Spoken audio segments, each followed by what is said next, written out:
মামা আপুনি যোৰহাট কৈ কৈছো আপোনাক অনুৰোধ কৰিছো মামা আমাক অলপমান মাটি দি পেলাই শান্তি দিয়ক আপোনাৰ শান্তি হ'ব লৈ পেলাই এটা ঘৰ বনাইছিলো 40 ফুট এয়া পকী ঘৰটো এতিয়া আমি মাটি বহিলে মাটি দি পেলাই হাত ভৰি লগাই পেলাই উঠিব লাগে আপুনি শান্তি পাব মামা আপুনি শান্তি পাব আপোনাৰ শান্তি হ'ব আমি আশীৰ্বাদ কৰিম মামা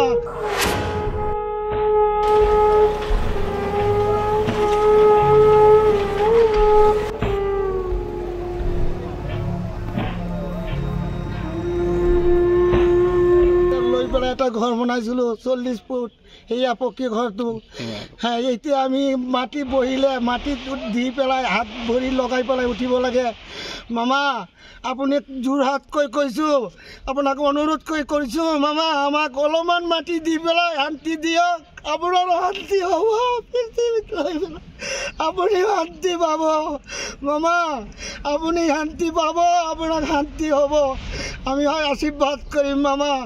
আমি আশীৰ্বাদ কৰিম আপুনি আমাক শান্তি কৰি দিয়ক যিমানে দিয়ে যিখিনি আপোনালোকৰ যোনটো মছজিদ এতিয়া ভাঙি আছে কি মছজিদটো কিমান পুৰণা মছজিদটো পুৰণা স্যাৰ মছজিদটো এইটো স্কুল যেতিয়া দিছে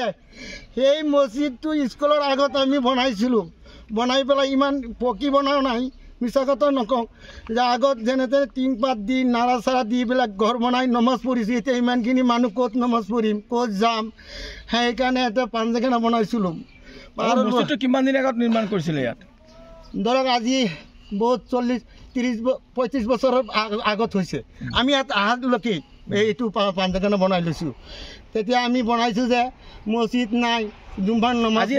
আজি নামাজ পঢ়িছে নেকি আজি নমাজ পঢ়িছোঁ আমি আজান দি পেলাই নমাজ পঢ়িছোঁ আমি আজান দিওঁ এইটো মছজিদত এই যে এইটো আমাৰ ঘৰ এইটো আপোনাৰ ঘৰটো ভাঙিছে আমাৰ ঘৰটো এতিয়াও ভাঙা নাই নিজে ভাঙিছোঁ যিখিনি ভাঙিব লাগে আৰু পকী ঘৰ ইমান মানুহ নাই ছোৱালী হ'ল 4টা 2টা বিয়া দিলোঁ আৰু 2টা সৰু সৰু আছে ক'ত থাকিব এতিয়া ক'ত থাকিম ইয়াতেই থাকিব লাগিব আমাৰ জাগা নাই আমাৰ জাগা নাই আগত ক'ত আছিল আপোনালোকে আগত এয়া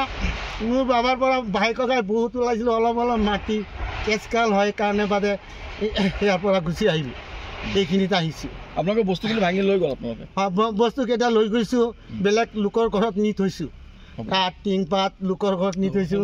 সেইকাৰণে মামাক কৈছোঁ মামাক আমাকো শান্তি দিয়ক আপোনাৰ শান্তি হ'ব কিন্তু আমি